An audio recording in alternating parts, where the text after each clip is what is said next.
Pakabit na tayo ng RFID natin kasi daw sabi nila, mawawala na daw yung cash sa expressway.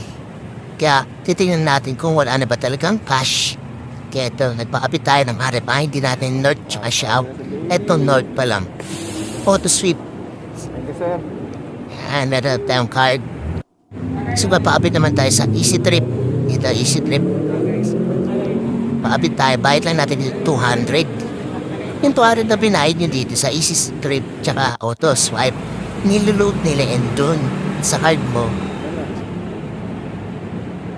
Yan, dalawa na yung RFID natin ngayon. Kaya pwede na tayo magwalwal. Magwalwal tayo sa expressway. Thank you.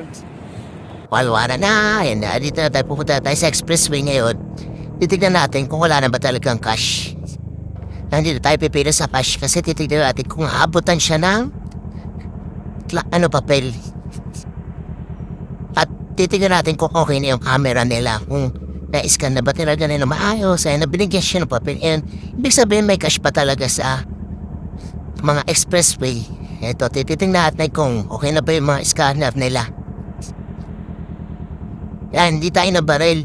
Kailangan natin maglabas ng card para itap nila. Ibig sabihin, hindi pa talaga ayos yung mga baril nila dito. Yung mga camera nila, scanner, kumbaga. Ayun ang hassle pa rin, di ba?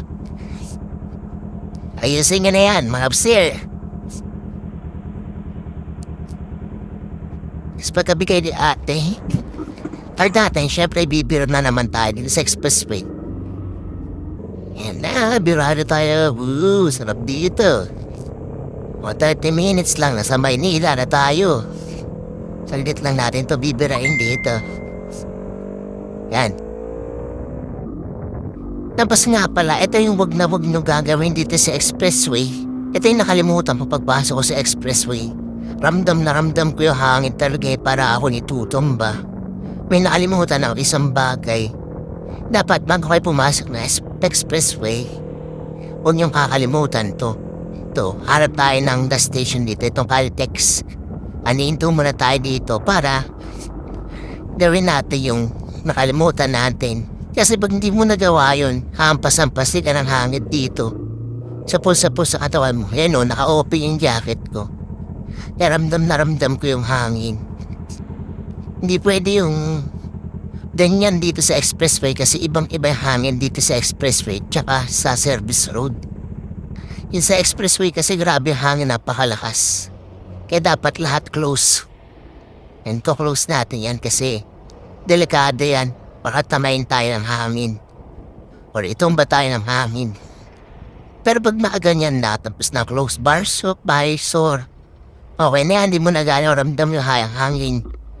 Kaya bawal dito yung mga low CC na 300 pababa. Bawal talaga kasi magagaan yung bike nila. Hahanginin lang sila dito.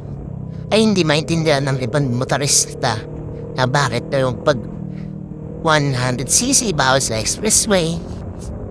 Malaman nila yung pag nagkaroon na sila ng big bike, doon nila malaman na ganun pala kaya pala bawal sa expressway ang mga magagaan na bike or motor. Kasi nga ibang-iba yung hangin dito. Yan lang, ride safe!